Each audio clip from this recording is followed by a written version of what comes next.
Boa tarde, meus queridos amigos e irmãos em Cristo. É com muita alegria que aqui me encontro, participando da divulgação doutrinária do Núcleo Espírita Alta de Souza, o NEAS, localizado no bairro de Picebe, no Recife. Uma casa de oração e muito trabalho com muito amor. Neste mês de dezembro, a casa tem como tema central personagens da Boa Nova. Personagens que auxiliaram o nosso querido Mestre Jesus na divulgação das suas mensagens de amor e de luz. Antes de adentrarmos ao tema desta tarde, realizemos a nossa prece. Fechemos os olhos, elevando os nossos pensamentos, as nossas vibrações, ao nosso querido Mestre Jesus, e oremos. Jesus, Mestre da vida, aqui nos encontramos reunidos, Senhor, em vibrações, rogando a Ti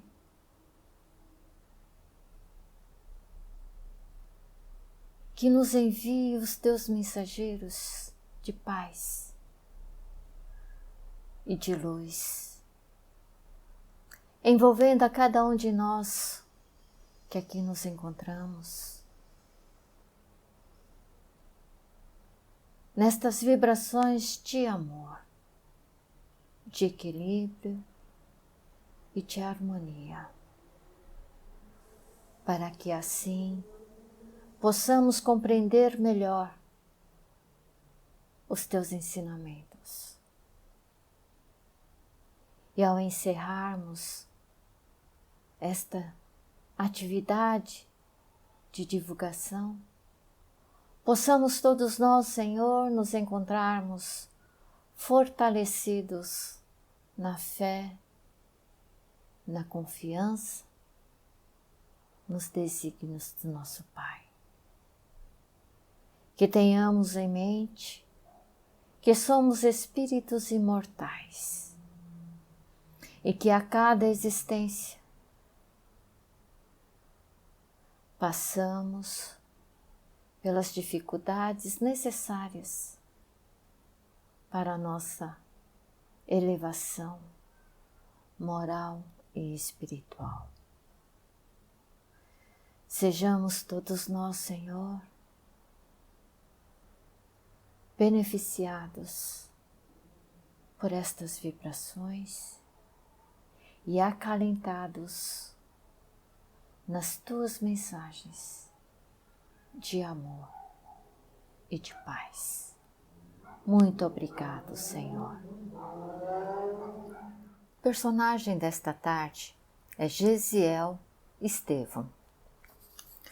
Conhecemos a figura de Gesiel, já ouvimos falar muito de Estevão. Para saber um pouco mais, conhecer um pouco mais sobre Gesiel, buscamos a obra Paulo e Estevão, pelo Espírito Emmanuel, psicografado pelo nosso querido Francisco Cândido Xavier. Emmanuel, na primeira parte desta obra, relata a vida de Gesiel, que se inicia esse relato no ano de 34.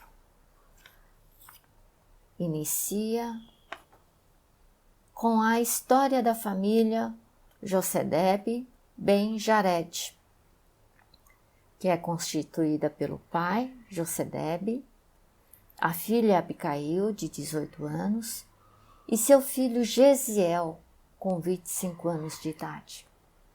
Uma família judia, israelita, que estudava, que tinha o costume de estudar os escritos sagrados.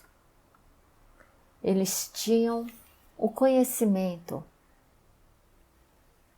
dos salmos, dos profetas, dos mandamentos, das leis de Deus e de Moisés. Naquele ano, o representante de Roma, Licínio Minúcio, lhes toma a propriedade, a casa. Revoltado com essa situação, José-Debe, apesar de conhecer as Escrituras Sagradas, é tomado de revolta, de desejo de vingança. Passando pela propriedade do questor, Licínio resolve atear fogo nos pastos, se esquecendo das recomendações das Escrituras Sagradas, não levando em conta as consequências da atitude. Cego pelo desejo de vingança, ateia fogo numa propriedade que não lhe pertence e retorna à sua casa. À noite, quando seu filho Gesiel chega, conversa com ele e com Abigail. Revela a sua atitude. Já consciente do que realizou, se arrepende. Dos seus filhos, não recebe uma única reprovação, apenas um amparo. E estes, diante do relato do pai, buscam o conforto no Salmo 23. Neste salmo, eles recitam juntos: O Senhor é meu pastor, nada me faltará. Deitar-me faz em verdes pastos. Guia-me mansamente às águas muito tranquilas. Refrigera a minha alma. E continuam a recitar o salmo. Ouvindo seus filhos, o velho pai começava a compreender que todos os sofrimentos enviados por Deus são proveitosos e justos, e que todos os males procurados pelas mãos do homem trazem torturas infernais à consciência invigilante. O arrependimento. O arrependimento do ato equivocado. Nessa mesma noite, soldados romanos batem à porta e a família toda é levada à prisão. Lá, o filho carinhoso, Gesiel, acomoda o pai da maneira que pode, para que ele possa descansar um pouco. E busca a irmã Abigail para uma pequena conversa.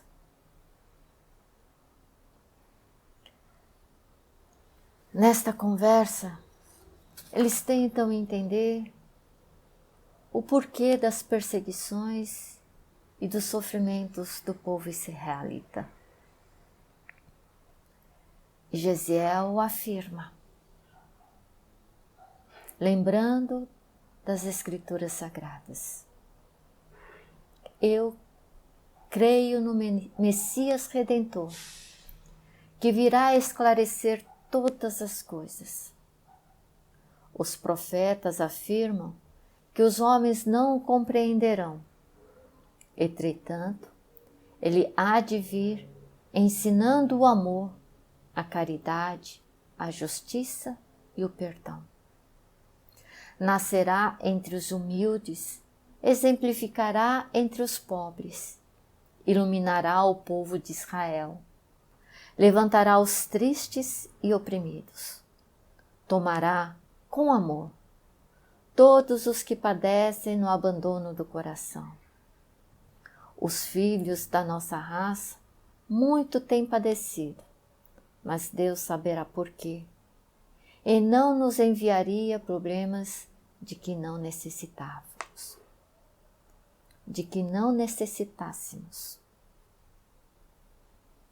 Com esta afirmação, Gesiel mostra o quão está preparado moralmente para os reveses da vida. Ele não apenas lia as Escrituras Sagradas, mas absorvia os seus ensinamentos. Assim, ele não esmoreceria. Combinou com Abigail que, levado à presença do questor, assumiria o crime, o ato de ter incendiado as propriedades do mesmo. E assim o fez. Quando todos foram levados à presença do questor, este sentenciou o pai, que fora visto por alguns dos seus escravos, ateando fogo à propriedade. E deu a punição, decretou a punição do velho pai. Gesiel acorreu em socorro ao pai. Se denunciou ao questor, assumindo a responsabilidade do ato. Este, porém, disse que havia relatos dos seus escravos de que Gesiel auxiliara no combate ao fogo, mas que pela própria decisão de assumir o ato, também seria castigado. E assim o fez. Decretou a punição do pai e do filho diante de Abigail, que estava muito receosa pela sorte dos dois. Enquanto acontecia a punição, o castigo no tronco, o questor recebeu a notícia de que um dos seus escravos dedicados viera a falecer. Tomado de raiva, de cólera, aumentou o castigo, a punição do velho pai. E também de Gesiel, que além do castigo, iria para a prisão nas galeras, nos navios, de onde ninguém saía quando para lá era encaminhado.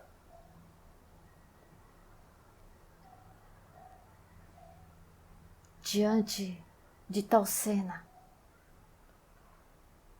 seu pai e seu irmão sendo açoitados, Abigail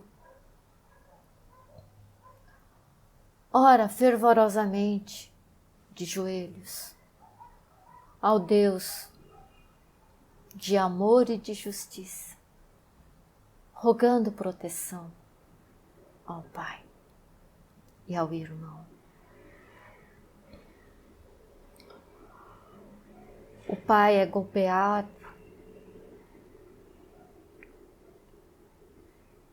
na garganta e começa a verter o sangue. Logo mais, não mais haveria a vida do corpo. Gesiel percebe os derradeiros momentos do pai e, juntando todas as suas forças, pede a Abigail que ore a prece dos aflitos e agoniados. Abigail atende ao pedido de Gesiel. Com a sua voz trêmula, canta a prece, a oração dos aflitos, visualizando ao seu pai e ao seu irmão. Aquela voz trêmula, mas carregada de vibrações de sentimentos amorosos e de fé em Deus, toma todo o ambiente. E todos que ali se encontram se sentem sensibilizados. O pai já sem vida, preso ao tronco. Gesiel, sem forças, olhando o corpo inerte do pai. Os agressores estancam. O questor, para não se deixar se sensibilizar mais ainda, manda que retirem do ambiente aquela mulher, que faça calar aquela voz, aquele canto. Manda para a rua, liberta. E assim faz um dos soldados. Abigail, calada, antes de sair, busca o olhar de Gesiel. Seus olhares se cruzam, se entendem. E ela dá a volta e sai, sem nunca mais encontrar Gesiel antes dele partir para a galera. Abigail, ganhando a sua liberdade, saindo à rua, ainda confusa, perdida, diante de todo o acontecimento,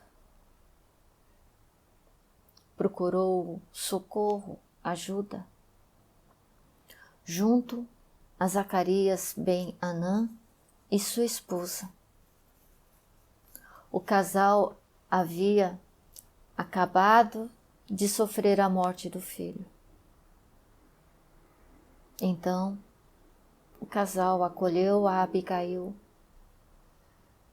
nos seus braços, recebendo a uma filha. Eles foram viver em uma pequena granja na estrada de Jope.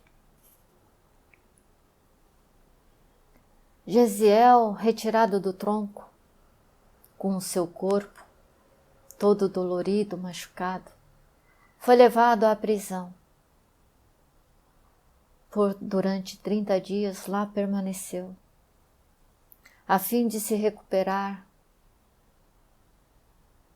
das feridas, que elas pudessem cicatrizar antes de iniciar a sua jornada como escravo, como prisioneira, como prisioneiro. Então, com 30 dias, ele foi levado para o serviço das galeras romanas. Neste novo momento, nesta nova fase de vida, Gesiel permaneceu com a sua moral elevada. Não cedeu ao desespero, nem ao ódio, nem ao desejo de vingança. Permaneceu daquela mesma forma. O jovem, não mais alegre, pois sofrera um baque muito grande, mas ainda crente em Deus, ainda crente nas Escrituras Sagradas, nas revelações dos antigos profetas. E assim, diante de atitudes boas, conquistou o respeito dos seus companheiros prisioneiros, pois sempre tinha uma palavra de consolação, de conforto, de ensinamento moral aos seus companheiros. Conquistou também a simpatia do feitor, Lisipo.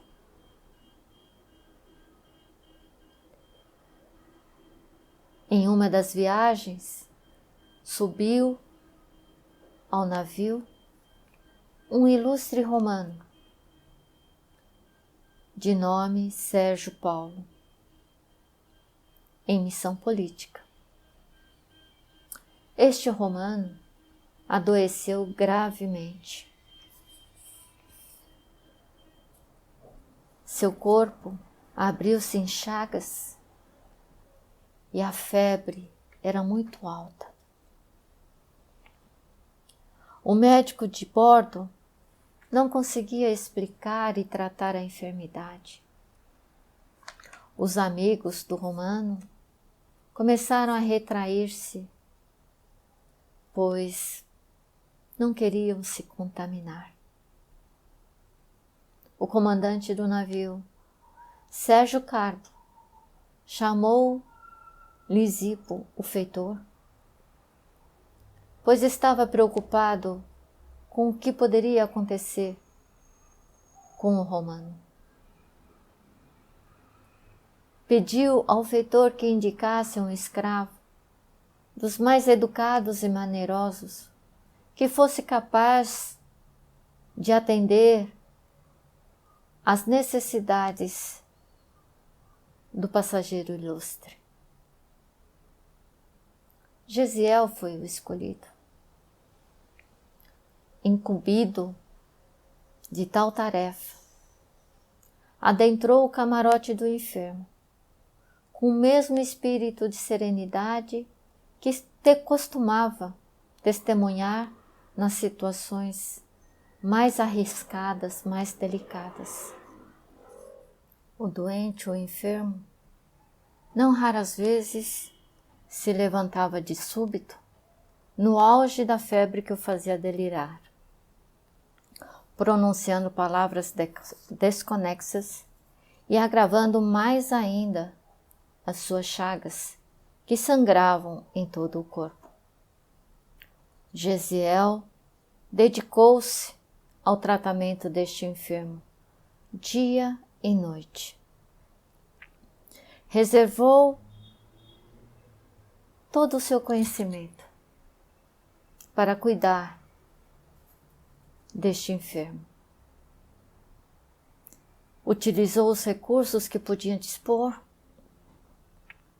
e nas horas críticas da enfermidade dolorosa, Gesiel lhe falava sobre Deus, recitava trechos antigos dos profetas, rodeando de consolações e carinho fraternal. Com estes cuidados, Sérgio Paulo se recuperou.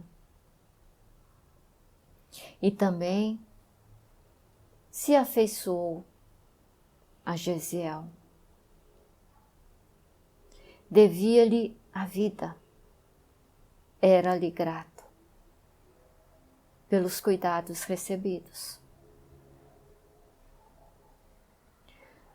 Gesiel, à véspera de retornar ao porão do navio, começa a apresentar os primeiros sintomas da doença. O comandante, preocupado com o fato, pois não quer que a tripulação se contamine, decide dividir a decisão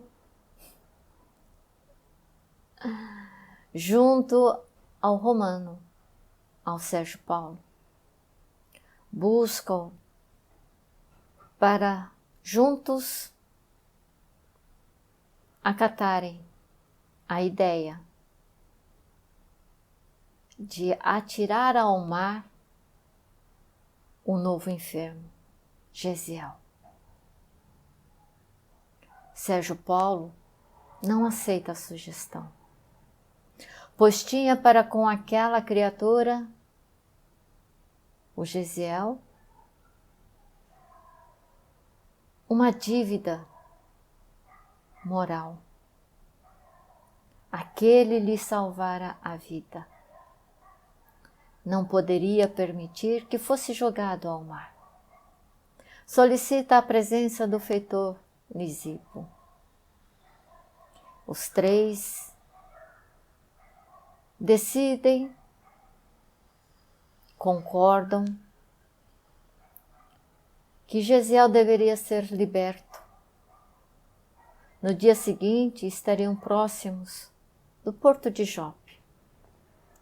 Então, à noite, numa pequena embarcação, Sérgio Paulo deixaria Gesiel no porto de Jope. E assim ocorreu ao cair da noite do dia seguinte. O Romano deixou aquele servo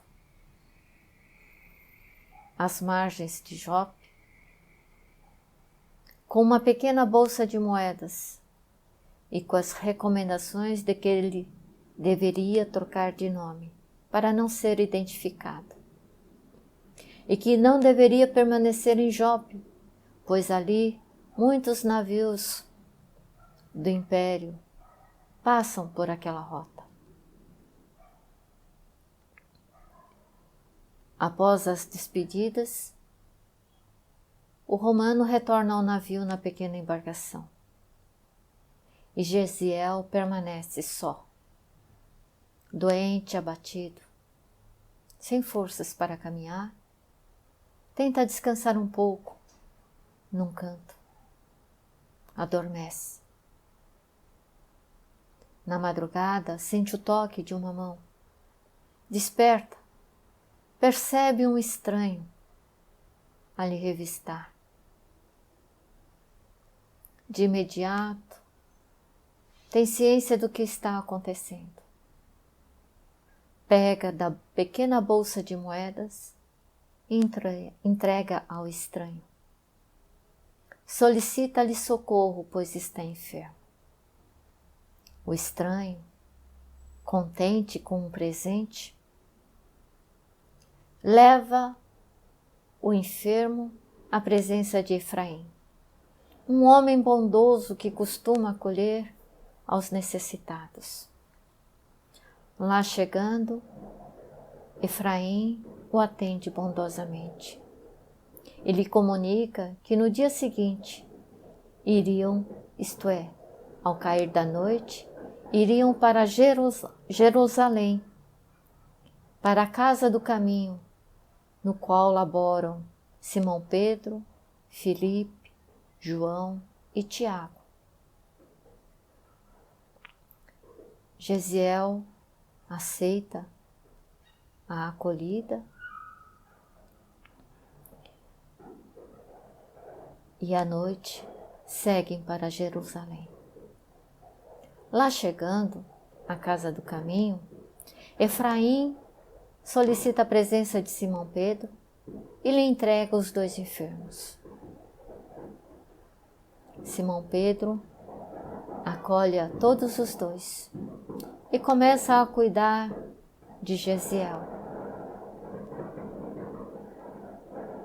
No auge da enfermidade, Gesiel também delira. Nos seus delírios, ele cita os trechos das Escrituras Sagradas, dos antigos profetas. Simão Pedro fica curioso, surpreso. Nunca tinha visto tanto conhecimento. Então, passa as horas que pode junto a Gesiel, para fazer as anotações daquilo que Gesiel recita durante os delírios. E sob os cuidados de Pedro, Gesiel se recupera da enfermidade. Percebe o local em que se encontra e fica surpreso diante de tanta caridade, de tanta bondade, pois ali aqueles que cuidam, acolhem a tantos enfermos, a tantos necessitados, sem nada a pedir em troca, sem nenhum muito obrigado. A caridade, a fraternidade vivenciada nas atitudes, nos cuidados.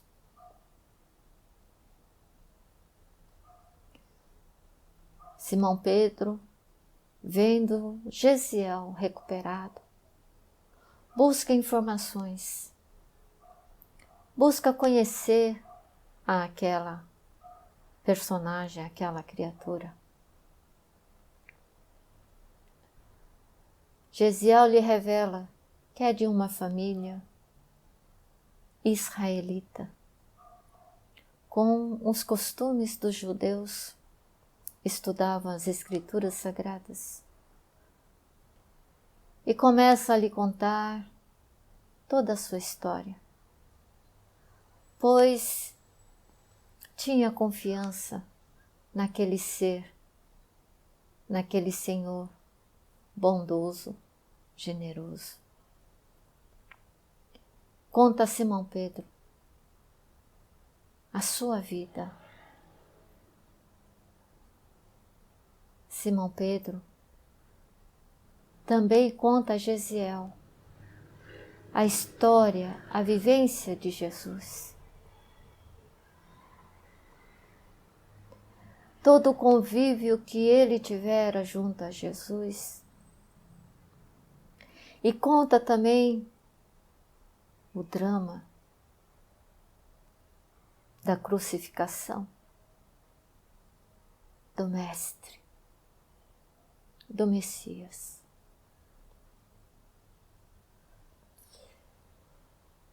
Gesiel se envolve com os relatos de Simão Pedro.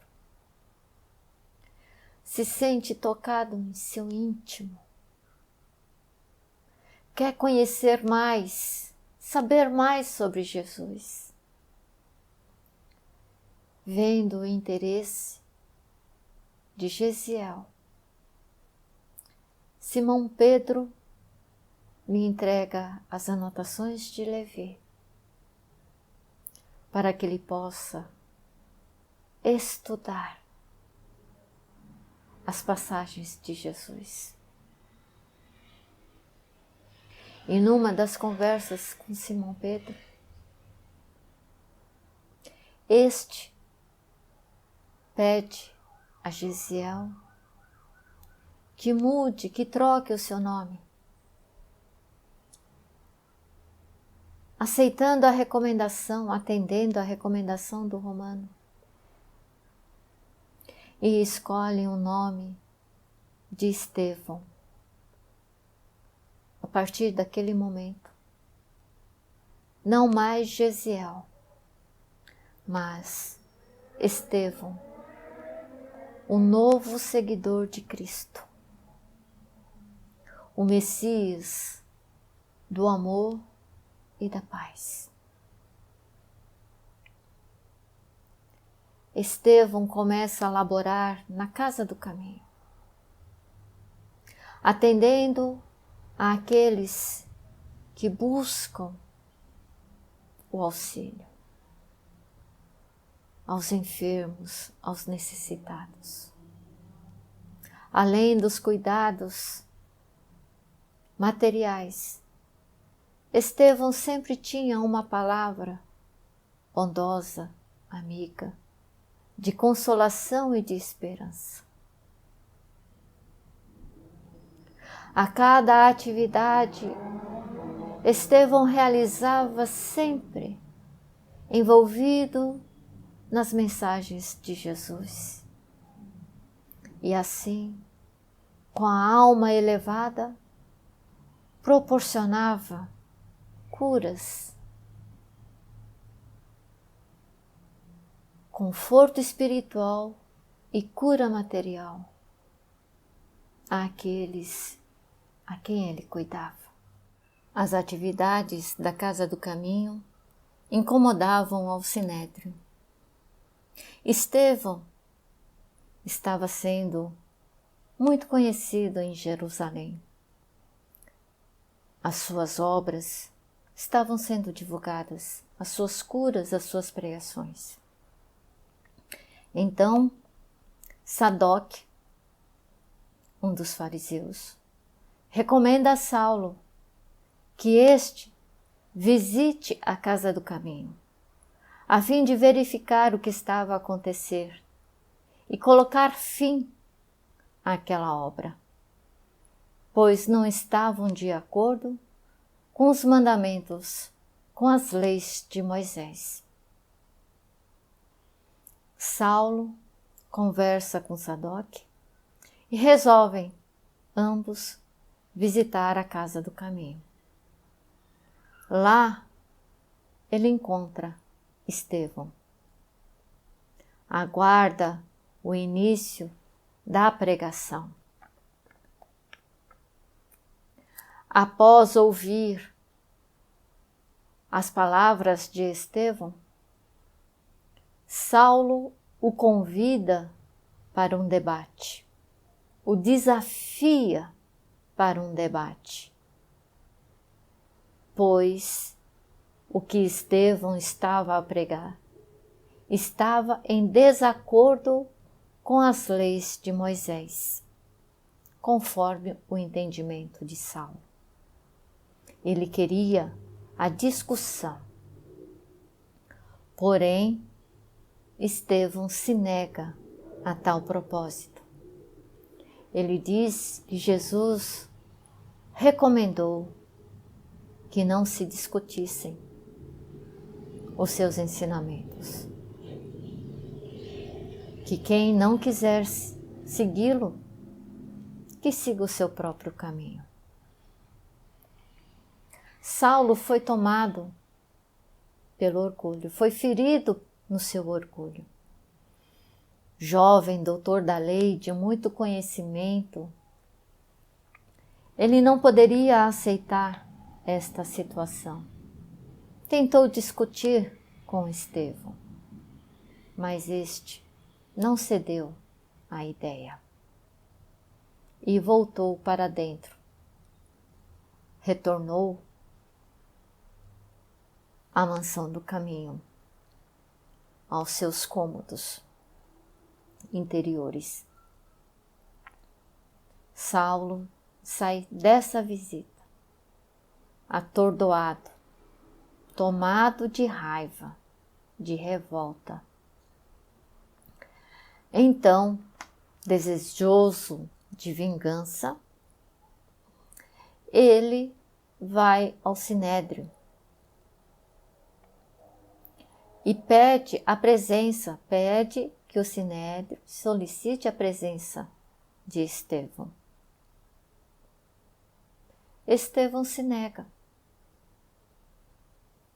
Ele foi convidado,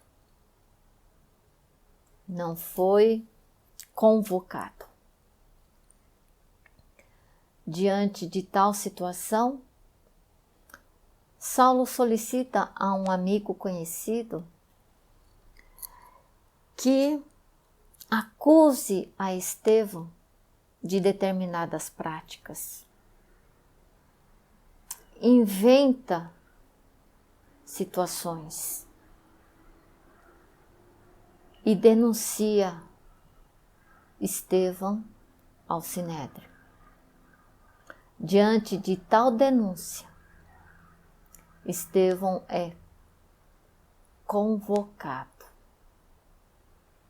para o tribunal do Sinédrio, onde seria questionado sobre os seus atos, sobre suas atividades, sobre as suas pregações. Estevão acata a convocação. Seus companheiros Simão Pedro, Felipe, Tiago e João querem ir junto com Estevão, mas este diz não. Devo comparecer sozinho. Vocês devem permanecer nos cuidados da casa do caminho. E assim foi. Compareceu ao tribunal sozinho. E lá ele foi interrogado pelo próprio Saulo, que não obteve as respostas que desejava. Pois Estevão, em vez de reagir às agressões, ele agiu com serenidade, com paz, dando as respostas baseadas nos ensinamentos de Jesus. Saulo foi tomado pela cólera, pela raiva, diante daquela figura serena, diante das respostas serenas. Saulo se desequilibrou e esbofeteou, agrediu fisicamente por várias vezes a Estevão. Este não reagiu às agressões.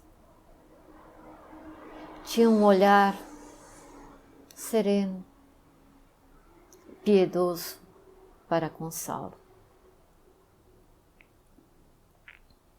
Diante do julgamento, Estevão foi condenado ao apedrejamento até a morte. Mas não seria naquele instante. Gamaliel, o mentor, o mestre de Saulo, solicitou a Saulo que não o fizesse, que aguardasse um período para verificar se realmente aquela condenação seria justa. E assim Saulo fez. Mandou para a prisão Estevão, que lá permaneceu por 2 meses, na prisão. No dia marcado para o apedrejamento, Saulo tinha convidado a sua noiva para assistir ao evento. Queria apresentar aos seus amigos a sua preterida. Esta aceitou o convite, mas disse que chegaria apenas no final do ato. Não queria presenciar aquela cena tão sofrida. Saulo aceitou. No dia marcado do ato, estavam presentes os fariseus. Saulo à frente. Aqueles que iriam apedrejar a Estevão entregavam as suas capas ricas para que Saulo se curasse, pois eles não poderiam sujar os seus mantos. E assim o fizeram, atirando a pedra por todo o corpo de Estevão, tomando cuidado para não ferir-lhe a cabeça, pois queriam que aquela cena demorasse por mais tempo.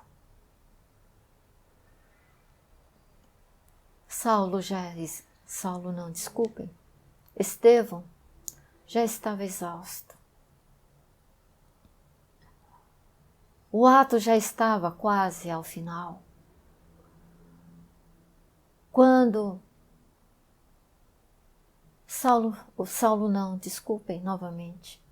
quando Estevão, em oração,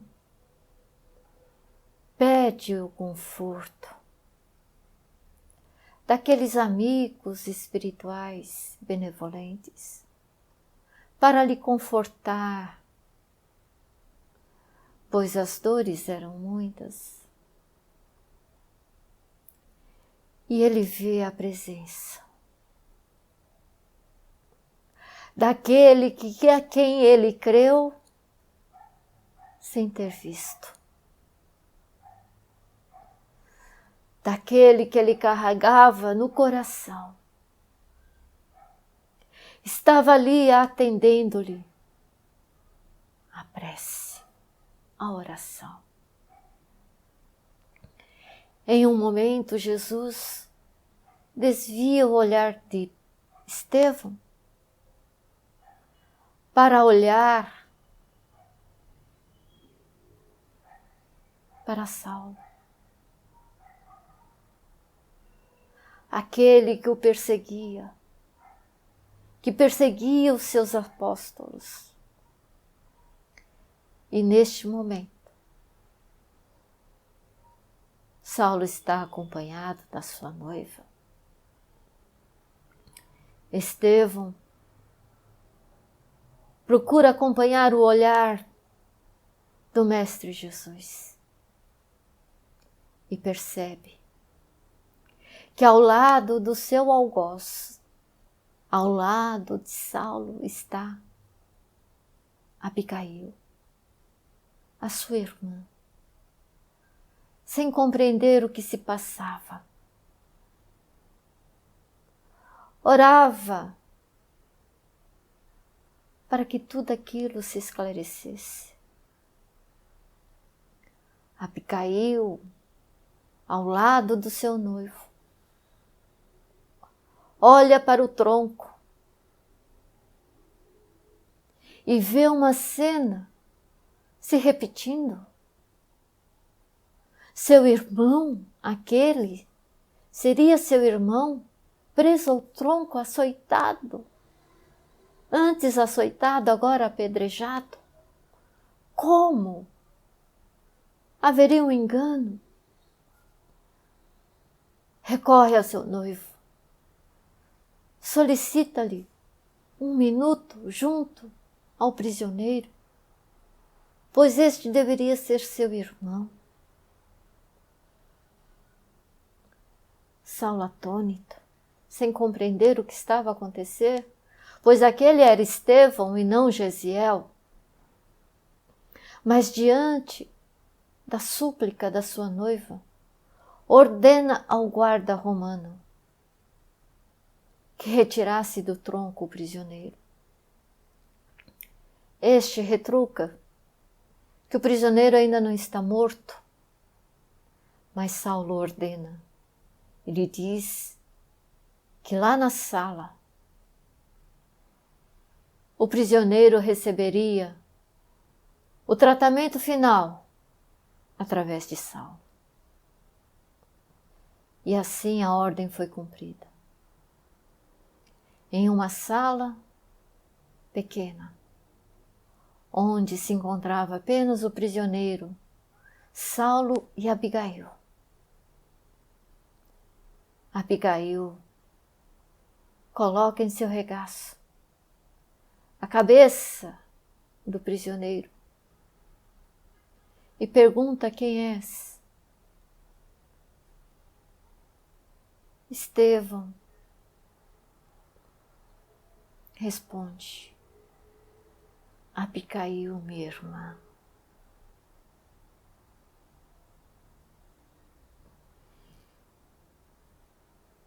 Abigail chora e, a pedido de Saulo, começa a orar. Antes de terminar, Estevão pergunta: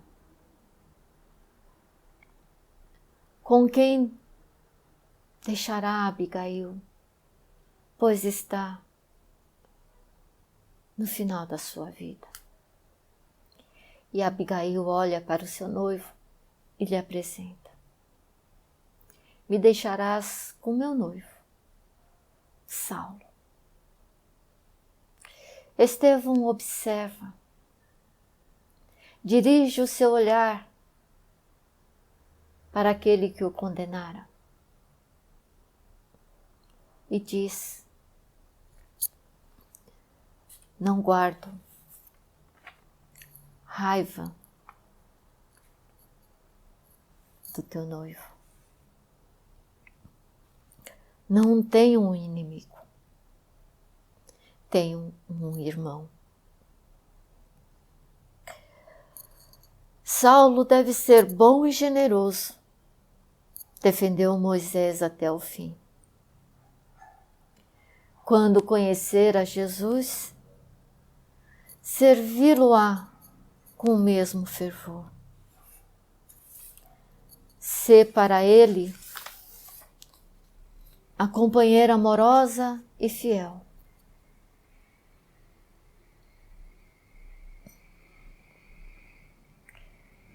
E abençoa. Estevão abençoa a sua irmã e ao seu noivo. E desfalece.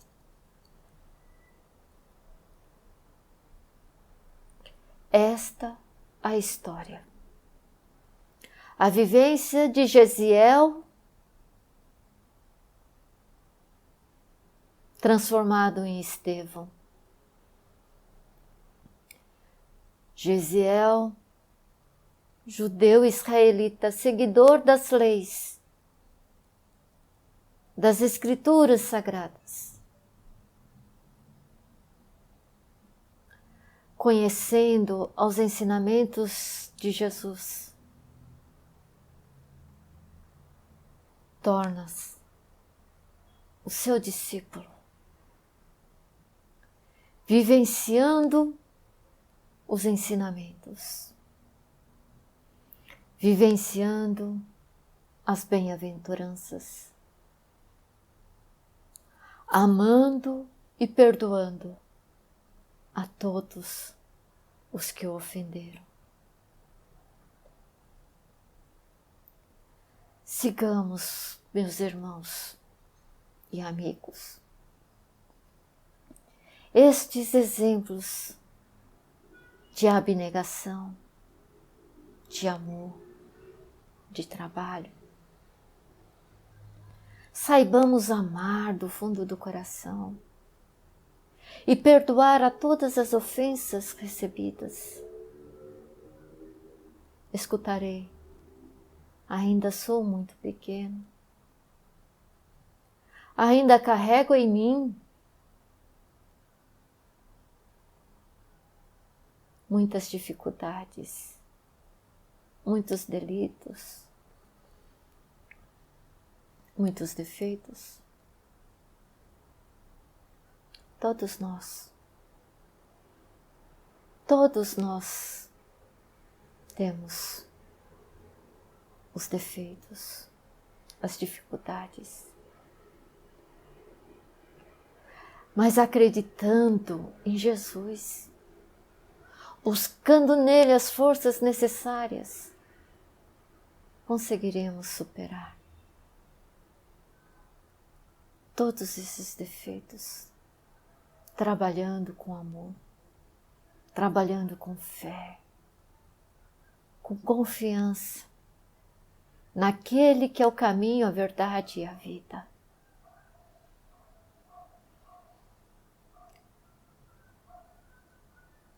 Através dele, chegaremos ao Pai. Que neste mês de dezembro, um mês carregado de boas vibrações, possamos perdoar a todas as ofensas recebidas.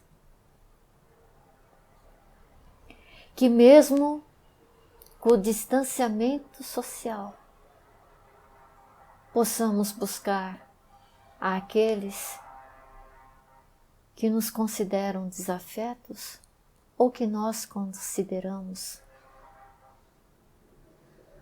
e vamos nos abraçar em vibrações de fraternidade e de luz, comemorando a presença de Jesus. Ele nunca nos deixou. Está sempre junto de nós. Então, nestes momentos de pandemia, de isolamento,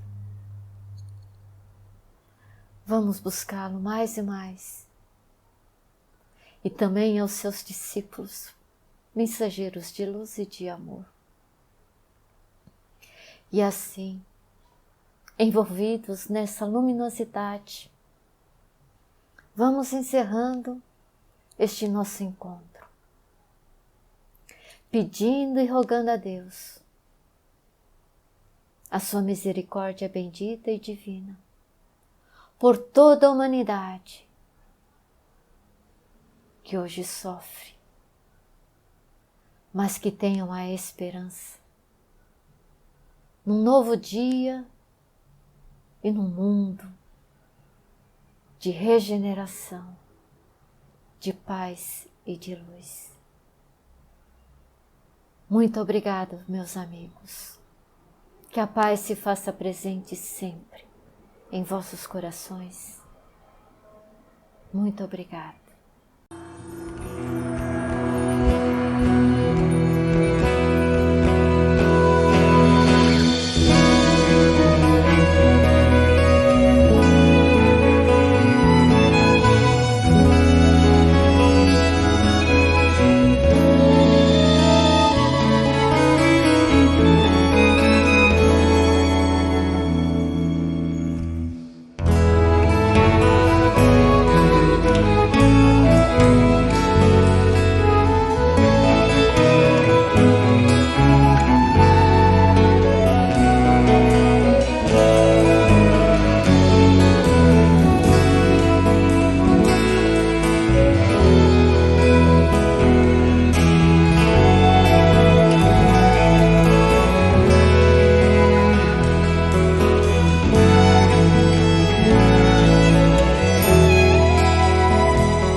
te peço o tempo de fazer isto ou de fazer aquilo.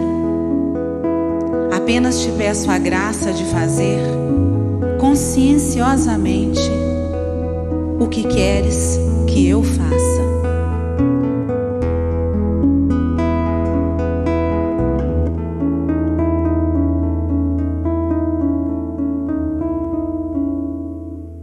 Seja na terra como é no céu, feita a vossa vontade, sem acusador nem réu, só justiça em claridade.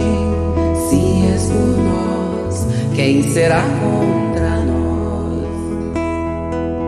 Se és por nós, quem será contra nós? Toda criatura Deus chama pelo nome pra despertar o ser e ser um anjo homem. Não existem potestades, não existe mal algum que nos possa apartar do amor de Deus. Não existem potestades, não existe mal algum que nos possa apartar do amor de Deus. És Pai e nosso de todos nós, bendito sejas que ouviu nossa voz. Hosana, aleluia. Assim seja. Amém.